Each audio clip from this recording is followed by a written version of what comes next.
Hello everyone, the time has come for Mont Leonis. Yeah, so this card is, in my opinion, by far the best limit break card in Opus 22. There are arguably easier, well, I say arguably easy to play them, all easier to play than Mont Leonis, but the fact that he can replay two things from your break zone for 5 and 3, and it's not even those exact numbers, up to 5 and up to 3. So you can play 2 costs, you can play 3 costs, a 4 cost and 3 cost, you know, it's so versatile. And Fire loves its entry effects. They both gain haste as well. It is absolutely bonkers how strong this card is. He's an 8 CP 9k fire forward with the text limit break 3. When Mont Leonis enters the field, choose one fire forward of cost 3 or less in your break zone, and one fire forward of cost 5 or less in your break zone. If you control 5 or more fire backups, play them onto the field. They gain haste until the end of the turn, then put one backup you control into the break zone. So obviously there is the prerequisite that you have to have 5 backups, and then you have to put one of them into the break zone, but that's still perfectly fine in my opinion. Every single time I've played a Mont Fire, it basically is a mono fire deck, I haven't had any trouble getting to 5 backups, and that's excluding the fact that you've got Miyu as well to be able to search yourself a backup as well. So there's so many easy ways to be able to get yourself to 5, and yeah, just really, really strong. Anyway, let's get on with the show. Edgar. So first up, Edgar is just a really good way of being able to quickly accelerate, and using something like Edgar to be able to back up really, really quickly is really strong. Most of this episode will be just looking at 2 particular forwards and why they're really good with Mont Leonis, but I do want to kind of touch on a few other cards first, just because it makes sense. But yeah, Edgar, ultimately playing Edgar straight into another backup, accelerating to 5 backups as quickly as you can. So, you know, your turn 1 could technically be Miyu, get yourself Carla, something like that. Turn 3 is Edgar straight into the Carla, and then hopefully turn 3, 4, whatever, is getting yourself to those 5 backups. And then Bomb. So when a fire character other than Bomb enters the field, place 1 monster counter on Bomb, then you can put it into the break zone to deal 4k damage or 10k damage if there's 3 counters on Bomb. So Mont Leonis, 2 other forwards, immediately 3. Obviously, yeah, it's pretty easy to get 3 counters on Bomb anyway, just using your backups and monsters and whatnot, but still, playing Bomb, then into Mont and some 2 other things to then 10k something, move something out of the way, and then you've got 2 forwards that also have haste as well. This is a nice little yeah, it's just nice. Right, so first up, and there will be deck text for this because I've built the decks and they're a lot of fun. Aegis and Sol. So Warriors of Light in general work so well with Mont Leonis. Being able to just play things that play more things, and I will preface this with, I have not touched on Tyvas and Axstar because that's all anybody is running with them. The Warriors engine just works so insanely well, and given the fact that they're both FFB cards, and obviously I think Axstar is actually like a good friend / rival of Mont in the game as well, so it's clearly intentional. But regardless, yeah, I'm not touching on that because everyone knows about that. Let's look at the more fun stuff. So yeah, Aegis and Sol. So when Aegis enters the field, you get to play a Job Warrior of Light, of course 4 less from your hand onto the field. And Sol, when he enters the field, you can pay a crystal. When you do so, you get to play a forward, of course 4 less from your hand onto the field. So immediately, you're able to accelerate into 2 more 4 costs, which is pretty strong. Now, there are so many good Warriors of Light, and a lot of them are in fire. And so none of this will be particularly surprising, but still, just being able to fact that you've got Aegis to play something else, you've got Sol to play something else, and you can immediately go hasty with those 2 forwards, and potentially other things as well, ain't too shabby. So Faris and Luneth are some good options. Obviously, I mean, to be fair, either one of these, Sol and Aegis, can play either Luneth or Faris because it's cost 4, but Faris entering can then search you something, search you any Warrior of Light, to then be played off of the Aegis. So, or to be played off of the alternative forward, obviously. So it could be a case that actually you play Faris onto the field with Aegis to search something before spending the crystal with Sol, because your opponent might interject, might kill Faris or something like that before she gets her effect off, at which point you might want to play something different. But either way, Aegis into Sol, or sorry, Aegis and Sol into Faris and Luneth is really, really good. Faris can search the Luneth to then be played from Aegis, or let's just go with the fact that Sol's playing Faris and Aegis is playing Luneth, like I've done on here. Obviously, Sol would resolve first to play the Faris onto the field. You can then search yourself the Luneth and then play him off of the Aegis. Now, obviously, Luneth won't be on the field when Faris's entry effect happens, which is enters the field, deals 1k to the board, and then every Warrior of Light that took damage, then you get to assign 3k damage to something else as well. So ultimately, you get to do 3 packets of 3, Faris, Sol, and Aegis, and the 1k that was done to the board. So you can take out a 10k forward or more. If you've got obviously something like Leftia on the field, then that will increase the damage that's dealt. Increases damage dealt to your forwards as well, but still. And then ultimately, even still, they come onto the field, you go to combat, Luneth can then give Faris haste, and then Faris can attack again, attacking, dealing 1k to all the forwards on the field, at which point that's another 2k, or that's now 2k dealt to the board, but also your opponent's board, and then that's 4 Warriors of Light that have now received damage, which means that now you get to deal 4 more packets of 3k. So 7 packets of 3k in total, plus 2k to the board in general, which ain't too bad. And even if Faris dies, Luneth's effect of being able to choose something, deal it 1k for each fire character you control, you've played 5 onto the field from just playing Mont Leonis and a crystal from Sol. So yeah, that's not too shabby in my opinion.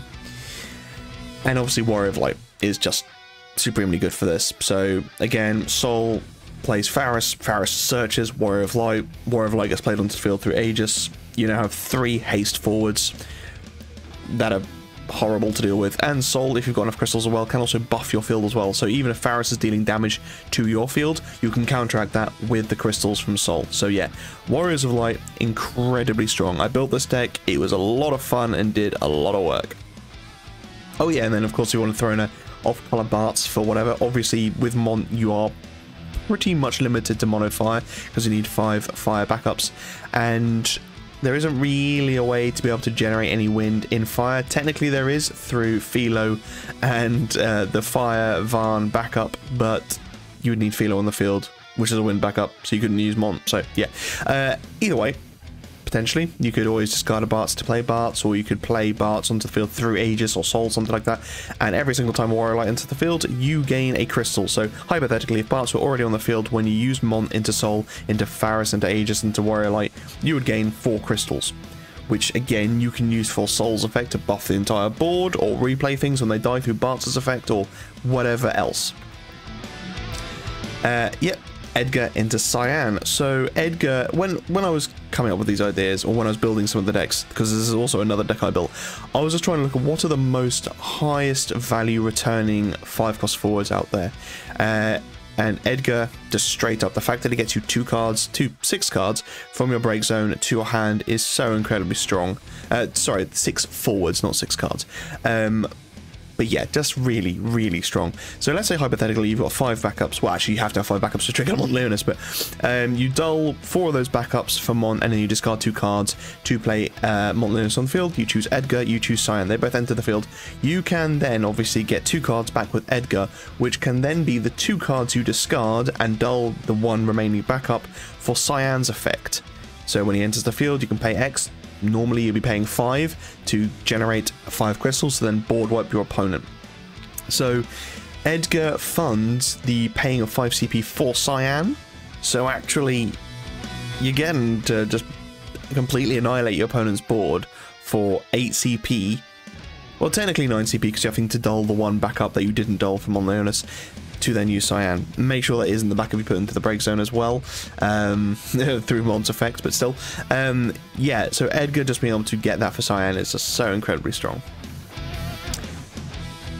There should be more. Yeah, Edgar's just really good, but the fact that he can also use this, you know what, that's why I haven't put it in here, because there will be a deck tech coming for this as well, and of the Warriors of Light and the 6, actually 6 worked much better, just because Edgar is incredibly strong, making it so that your S abilities are free, and you've got lots of aggressive 6 forwards and fire, so yeah, it was a lot of fun.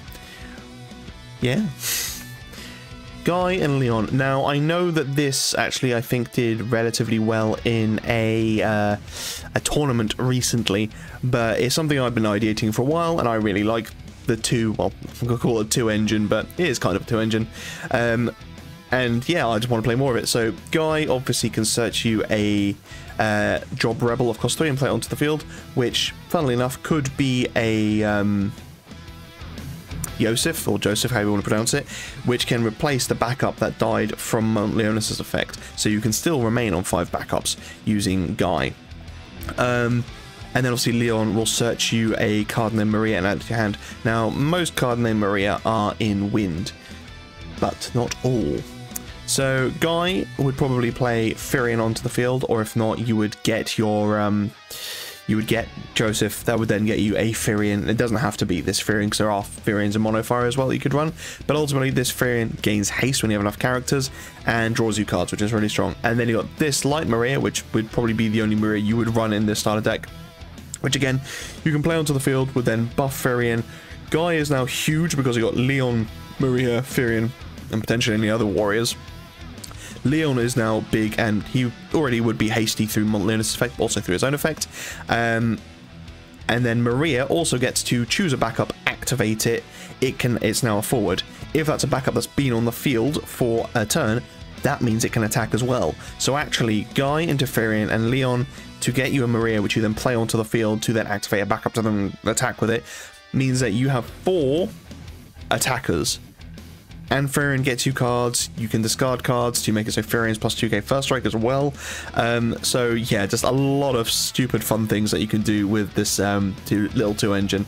And this is one of the reasons I really, really like Mont Leonis. As stupidly strong as it is, it enables a lot of different silly things that normally wouldn't necessarily get played. So yeah, I'm just really happy to see that. Yeah, please do make sure, this is why you should subscribe, because you get to see me fail at talking. Please subscribe, it makes a big difference to the channel. Also, actually liking and commenting does as well. And I like interacting with you guys. Yeah, it's actually quite fun seeing what silly things you guys have built as well. Because the idea is not to build the most meta, the most powerful, it's to just test out stupid ideas. Most of them are stupid, but if it's stupid and it works, it ain't stupid. Cyan and Leftier, so that's fairly obvious. Leftier entering and then Cyan entering, giving you crystals, but actually it means that potentially you don't have to spend 5 to board wipe. You can just get more crystals, or pay, let's say 3 to get 3 crystals, and then Leftier increases the damage that Cyan would do through the ping damage, so choose on 4 deal at 3k. Now it's dealing 5k, so maybe you just take out a couple of forwards. Maybe there's a 5 cost forward, a 5k forward, and a 10k forward. You can take one out with 2 crystals and take the other out with 1. So yeah, it's a nice way to be able to just kind of buff things, or to buff Cyan's output without having to spend so much on him. Not to mention the fact that you also potentially get to kill something with Leftier for your damage 3 as well. Squall and Leftier, so this will be a few good cards that are really good to Leftier, because Leftier is just a very, very good card for fire. Yep, Squall enters the field. Normally he'd require you both to have no cards, but now he just gains haste through Mont Leonis' effect, so he can just attack straight up and deal 4k to the board. Leftier on the field, deal 6k to the board. With Leftier and Jin on the field, deal 7k to the board. And, you know, there's just so much other stuff you can do to pump that damage up more if you wanted to. But for now, I'm just sticking to this. I did also technically think that you could replace that Squall with the new Opus 22 Selfie, which would then search you the Squall. You then play the Squall, hope that, you know, you don't have any cards, and then you can attack the Squall as well. So actually then you have more than 2 attackers, and actually you don't even need to worry about how many cards you have in hand, because Selfie can give Squall haste through her own ability as well. So yeah, really good. Terra and Leftier, so this is the actual reason I wanted to focus on Leftier, because not only does she increase the damage your characters do, but sorry, yeah, it is your characters, but increases the damage that your summons do as well, and that's pretty significant. So obviously Terra, when you cast a summon, you get to choose a forward and deal 2k. That now becomes 4k with Leftier, which is good. But then Terra gets to get you back a summon, so you play Mont Leonis to play Terra and Leftier to get back a summon, which you can then cast. Salamander is a very good card to cast with this, because ultimately you get to deal 5k to the board, which is now buffed up to 7k because of Leftier. You then get to deal 2k from Terra, which is now buffed up to 4k from Leftier as well. So 7 to everything and 4k to something else additional. And then if you wanted to with Salamander, you can remove 10, is it 10? Yeah, 10 5 cards from your break zone to deal 7k to your opponent's board. That is now 9. So you've done potentially 9 to the board, and then a further 4k to something else, and you have 2 haste attackers as well. And there's, again, Leftia might be able to deal 6k/8k to something as well upon her entry. So yeah, really strong. Then obviously you got this Ifrit as well. So it requires you to have 5 fire characters, not backups, which is good because Mont Leonis obviously breaks one of those. But again, as long as you've got 2 backups at least, somehow you've managed to go from having 5 when you cast Leonis to 2. But Mont Leonis, Terra, Leftia, that's 3 characters, so you're most of the way there for Ifrit's effect. But again, getting to deal 2 lots of 7k to something, plus Terra's 4k, so that's 11k to one thing potentially, 7k to another. Just, yeah, supremely strong. Belias, the Gigas, the reason I like this is because obviously you are getting to potentially deal damage with Leftia, you're getting to cast a summon with Belias, and then Terra's effect as well. But it might be a case that you're not able to get rid of everything on your opponent's field, and they're going to be blocking because you potentially push them to damage. Belias is a great way to get around that because you're probably taking something out by dealing 9k to something, but you're also making it so that your forwards, or one of your forwards, has first strike as well. Both Terra and Leftia are only 5k, so, you know, making them 8ks with first strike is pretty significant, but also getting to just kill stuff as well through Terra's effect, through Belias, is just so strong. So yeah, Belias I think is worth it just for the first strike in case your opponent is going to block as well. And then Ifrit, because it's a free cast, which would be 9k with Leftia on the field, and again the 10k from Terra, so it might be a case that you've spent everything, you don't have any other cards in hand, and Terra just gets you back this one single card. Ifrit, just discard it because it's a free cast, because Mont Leonis sent to the field, Terra, Leftia, yeah, just not bad. And also worth noting that Ifrit can be played on, can be cast for free if a fire forward has just entered the field this turn. Entering the field technically is different to being cast onto the field, because if you cast something onto the field, it is played and has entered, but if something enters the field, it doesn't necessarily have to have been cast. Yeah. Right. Yeah, let's talk about this, because it is just so strong. So Xenos, everyone knows about Xenos. Alphino, everyone knows about Alphino. Both of those cards are incredibly strong, and with the card you're fully expecting me to put this with, it just becomes an absolute nightmare to deal with and can come out of nowhere. Xenos, when he comes onto the field, you may play a character across 4 from your hand onto the field, so like a better version of Aegis from earlier. And then Alphino, when he's played onto the field due to an ability, choose one character, add it to your hand. So you would stack it so that Alphino gets to search. What's he searching? Of course it's Hien. He then gets played onto the field by Xenos' effect, and Hien obviously gains haste if you control 5 or more fire characters. Again, you could technically only have 1 backup and still be fine because you've got Mont, Xenos, Alphino, and Hien. So you are able to go ham pretty quickly. Both Xenos and Alphino have haste. You attack with Xenos, everything gains +2. You attack with Alphino because he's now a 9. You attack with Hien, who is now at 10. All 3 of those forwards now reactivate, and you can attack with them again for a second time. So you can potentially attack 6 times with Xenos into Alphino into Hien, or Hien into Xenos into yeah, you know what I'm saying. It is just so incredibly strong. Now obviously if you've already got Hien in hand, then you don't really want to be wasting a search from Alphino, so let's play Y'shtola instead. Y'shtola enters the field, you take a point of damage, deal something 4k. Now she has haste and ultimately cannot be blocked, and that is very important because obviously Xenos gets to buff your forwards, which is significant, but your opponent can still be blocking them. You attack with Xenos, buff everything. You attack with Y'shtola, cannot be blocked. You attack with Hien, gets blocked again potentially. Y'shtola can now attack a second time, but still not able to be blocked. So long as all you have to do is 2 points of damage to your opponent, Y'shtola and Hien can attack, and yeah, ultimately you get your 2 attacks off Y'shtola. You're gravy.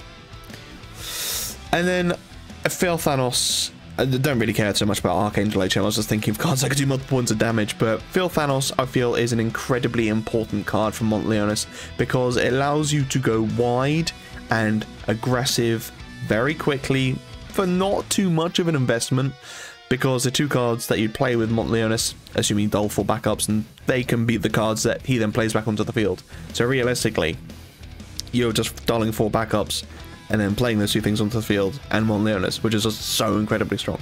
But Phil Thanos making it so that your opponent cannot activate their EXs, and if you're running something like this, where you are potentially attacking 6 times, 2 of which cannot be blocked, you want to protect yourself against things like this, so making sure you have protection like Phil Thanos is supremely important in my opinion. You know, you could be running other things that protect you. I'm not entirely sure what you do in fire because there isn't really any lightning rods or that sort of thing, but yeah. Obviously, Phil Thanos can attack as well, which is nice. Your opponent probably doesn't want to block him. If he dies, you get to deal 9k to 2 things. And then Archangel, similarly, deals 2 points of damage to your opponent. So provided you can actually get that point of damage through, 2 points of damage, maybe an EX, they don't activate it. And then Phil Thanos attacks as well. So yeah, Phil Thanos, just really, really important card for Mont Leonis in my opinion.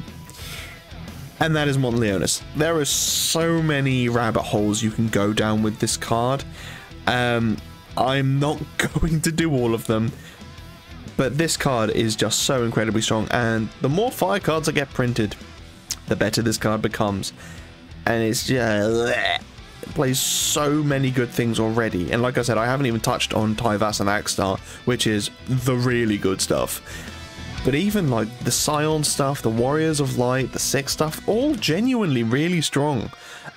And just horrible to have to deal with. And just going so aggressive, so hard, so quickly, for so cheap.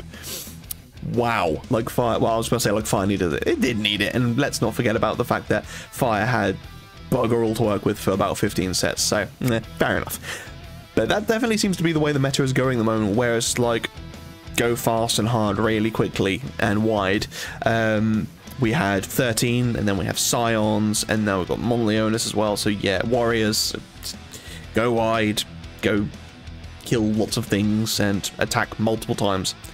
Fun times. But let me know what you guys put with Mont Leonis, because he's such a versatile card. There is so much stuff you could do with him. So I genuinely really like to know, because there'll be so many things I've missed off. And like I said, there are going to be two mono-fire deck techs coming in because of the fact that, again, you can do so much good stuff with him, and it's just really, really good. I'll probably put them out on the same day because they are basically the same deck. So it's only the forward lineup that's really changed, but it's just, yeah, a lot of fun. Anyway, thank you so much for watching, guys. Stay safe, be lucky, and I will see you in the next video.